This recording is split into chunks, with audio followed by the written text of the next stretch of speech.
Why couldn't the two elephants go swimming together? Why? Because they only had one pair of trunks. Hey, Aiden. What? Why does an elephant have wrinkles? Have you ever tried to iron an elephant?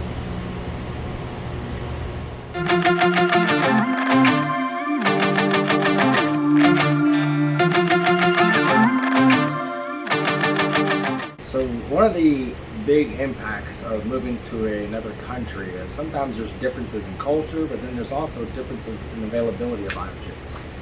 One of those things that's going to be hard on our family is the lack of libraries that are in Zambia. No So, libraries. Valerie, how are we doing with that?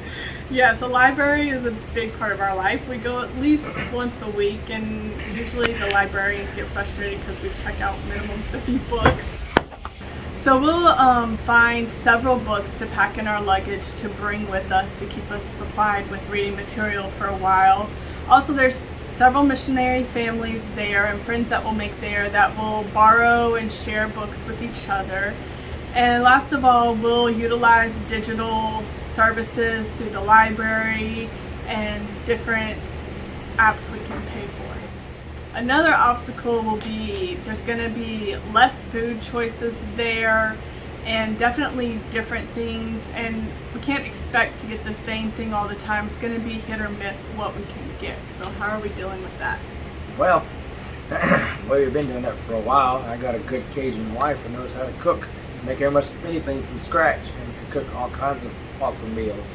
You give this girl anything, she'll make a good meal out of it. So I'm not worried about that too much. I think we're going to do pretty good going around and seeing what our options are, finding some good recipes, and just learning to adapt to the new culture. We love to try new food, so it's going to be a cool adventure. So a lot of people have asked about how are we going to handle the boys' education. That's not going to be much different because we homeschool now and the boys are really thriving in that and we all enjoy that. The only thing that's going to be different is a lot more planning ahead of time, because to get curriculum or supplies I'm going to have to plan very far in advance, but that's really the only change there.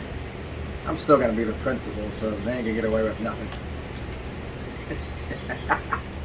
Another thing that we have to consider is water. And because our systems and our bodies are not used to some of the microbes and stuff that's in our water over there, it's highly suggested that we don't just drink tap water like you could do here. So we'll be doing like most of the other missionaries there and just drinking bottled water. So William, tell me again, why do I have to get rid of all my appliances? It's the same reason I have to get rid of all my power tools. Our power system is different here in America than it is over in Zambia. If we try to put our stuff in, it's just going to go, it's going to blow up. So one of the ways you can overcome that is little transformers that change the power. But to try to get these things big enough to handle big appliances, it's just not worth the cost. And the transportation of our appliances is not worth it either. So we're going to invest in new appliances when we get there. We'll get some new stuff, babe. But we will bring a couple appliances, then we will have a few converters to be able to make it where we can use those appliances. It will really help our channel if you subscribe and like this video, and you'll get weekly notifications whenever we post a video. See you next week. All right, and Bob's your uncle. Make sure to subscribe.